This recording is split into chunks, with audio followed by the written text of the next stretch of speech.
బాపట్ల జిల్లా రేపల్లి పట్టణంలోని ఎస్సీ బాలికల 2 వసతి గృహంలో మంగళగిరి మండలం నిడమరు గ్రామానికి చెందిన కాకర్లమూడి సియోన్ కుమారి 8వ తరగతి చదువుకుంటోంది. హాస్టల్ వార్డెన్ లక్ష్మీప్రసన్న ఆయా లక్ష్మికి తెలిసినటువంటి ఓ వ్యక్తి తరచుగా హాస్టల్కి వస్తూ లక్ష్మి సాయంతో ఆడపిల్లలను అతని వెంట తీసుకెళ్లడం జరుగుతుందని బాలిక తెలిపింది.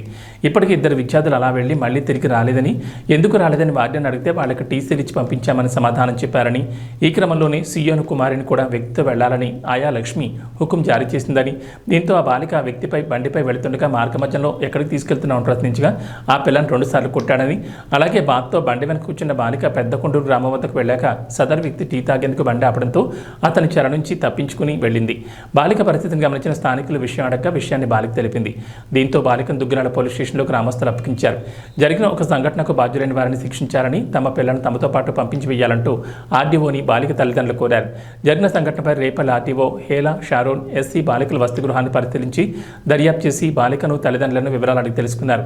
జరిగిన సంఘటనను పూర్తిగా ఆర్డీఓకి బాలిక వివరించగా వారిపై కేసు నమోదు చేసి వార్డెన్ని ఆయాను విధుల నుంచి తప్పించాలని సాంఘిక సంక్షేమ శాఖ అధికారులకు ఆదేశాలు జారీ చేశారు.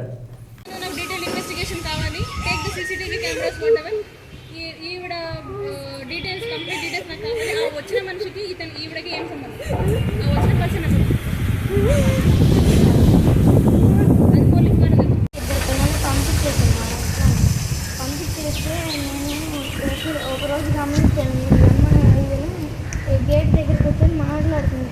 ఇంకా నాకు భయం పుట్టి నన్ను కూడా ఏదైనా పంపించేద్దామని చెప్పేసి నేను ఏడుస్తూ కూర్చున్నాను. అట్లా కూర్చుంటే మా ఫ్రెండ్స్ వచ్చారు నా దగ్గర. ఏమైంది, ఎందుకు వస్తున్నాను నన్ను అడిగారు.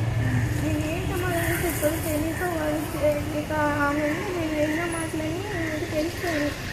ఎప్పుడు వచ్చినా మా పేరెంట్స్ నా దగ్గరికి ఎప్పుడు వచ్చినా కానీ గోడ చాటడం అంటే వెళ్ళటం ఇలా చేసేది.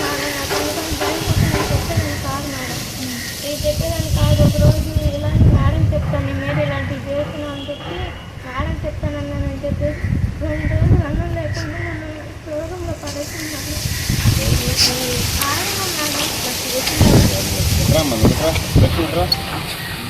ఎలా అట్ట చేస్తున్నాడు.